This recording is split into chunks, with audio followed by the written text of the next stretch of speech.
സംസ്ഥാനത്തെ റേഷൻ കടകളിലും സപ്ലൈകോ ഗോഡൌണുകളിലും വിജിലൻസിന്റെ പരിശോധന.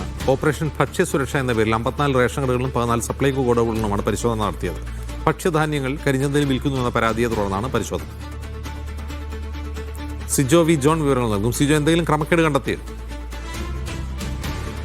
ക്രമക്കേട് കണ്ടെത്തിയിട്ടുണ്ടെന്നാണ് ചിലയിടങ്ങളിൽ നമുക്ക് ലഭിക്കുന്ന വിവരം. എന്തായാലും അത് എത്രത്തോളമാണ് അതിന്റെ വ്യാപ്തി എന്ന് സംബന്ധിച്ച് വൈകുന്നേരത്തോട് കൂടി മാത്രമേ അറിയാൻ സാധിക്കുകയുള്ളൂ. കാരണം 10:30-ക്കാണ് പരിശോധന ആരംഭിച്ചിട്ടുള്ളത്. വൈകുന്നേരം ഒരു 6-7 മണി വരെ ഇത്തരത്തിൽ പരിശോധന നടക്കും. അതിനുശേഷമാണ് അതിന്റെ പൂർണ്ണമായ വിവരങ്ങൾ ലഭിക്കുകയുള്ളൂ. എന്തായാലും വ്യാപകമായ പരാതി ഇതുമായി ബന്ധപ്പെട്ട് ലഭിച്ചിരുന്നു. പൊതുവിതരണ സംവിധാനത്തിൽ വൻ ക്രമക്കേടുണ്ടോ, സ്റ്റോക്കിൽ കൃത്രിമം നടത്തി കരിഞ്ചന്തയിൽ വിൽപ്പന നടത്തുന്നു, അതോടൊപ്പം തന്നെ ഭക്ഷ്യധാന്യങ്ങൾ അനധികൃതമായി മറച്ചു വിൽക്കുന്നു, ഇതിന് ചില ഉദ്യോഗസ്ഥരുടെ സഹായം കൂടി ലഭിക്കുന്നുണ്ടെന്നുള്ള പരാതികളാണ് ഉണ്ടായിരുന്നത്. അതിന്റെ അടിസ്ഥാനത്തിലാണ് ഇപ്പോൾ പരിശോധന നടത്തുന്നത്. അതായത് ചില വ്യാജ ബില്ലുകളൊക്കെ പിടിച്ചെടുക്കുകയും ചെയ്തിട്ടുണ്ട്.